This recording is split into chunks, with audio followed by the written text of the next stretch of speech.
ஒரு இளம் வாலிபன் இருந்தாராம். அவர் தன் ஊழியத்துக்காக தன்னை அர்ப்பணித்து, நான் ஆண்டவருக்காக நான் ஊழியம் செய்வேன் என்று ரட்சிக்கப்பட்ட புதுசுல தன் வாழ்க்கையை ஆண்டவருக்கு அர்ப்பணிச்சார்.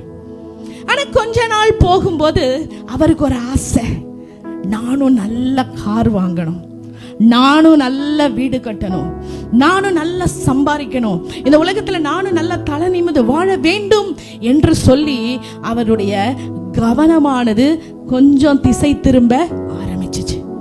எப்படி பிசினஸ் பண்றது, எப்படி பணம் சம்பாதிக்கிறது என்று அதுல போக்கஸாக அவர் நோக்கம் செலுத்த ஆரம்பிச்சார். அதே போல பிசினஸும் நல்ல பிக்கப் ஆச்சு, நல்ல பிசினஸ் வளர்ந்தது. அவருக்கு இன்னுமா ரொம்ப மோட்டிவேஷனா இருந்துச்சு, இன்னும் நான் நல்ல பெருக்குவேன் பிசினஸ் சொல்லி போய்கொண்டிருந்த போது திடீரென்று பிசினஸ்ல சரிவு வந்து அவருடைய எல்லாவற்றையும் அவர் இழந்து போனார். கடன் பிரச்சனை வந்துச்சு. அது மாத்திரமல்ல, ரிலேஷன்ஷிப்ல, உறவுகளில அங்க என்ன நடந்துச்சு அப்படின்னா பிளவு ஏற்பட்டது. யோசிச்சு பார்த்தாரு,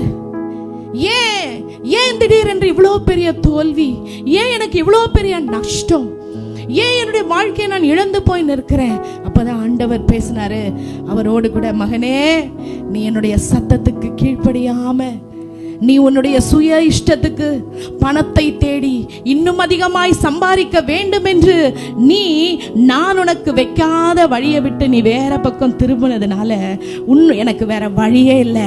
உன்னை திருப்பவுமாய் என் பக்கமாய் திருப்புகிறதற்காக தான் இந்த சூழ்நிலைகளை உன் வாழ்க்கையில அனுமதித்தேன் என்று ஆண்டவர் அவரோடு கூட பேசினப்புறம் அவர் மனம் திரும்பி, ஆண்டவரே எனக்கு உதவி செய்யும், எனக்கு இரக்கம் செய்யும் என்று சொல்லி ஆண்டவர்கிட்ட தன்னை அர்ப்பணித்த போது அவர் இழந்த எல்லாவற்றையும் கர்த்தர் திருப்பி அவருக்கு கொடுத்தார். ஹல்லேலூயா. ஆண்டவர் இன்றைக்கு ராத்திரி வேளையில என்ன நம்ம கிட்ட எதிர்பார்க்கிறார் தெரியுமா?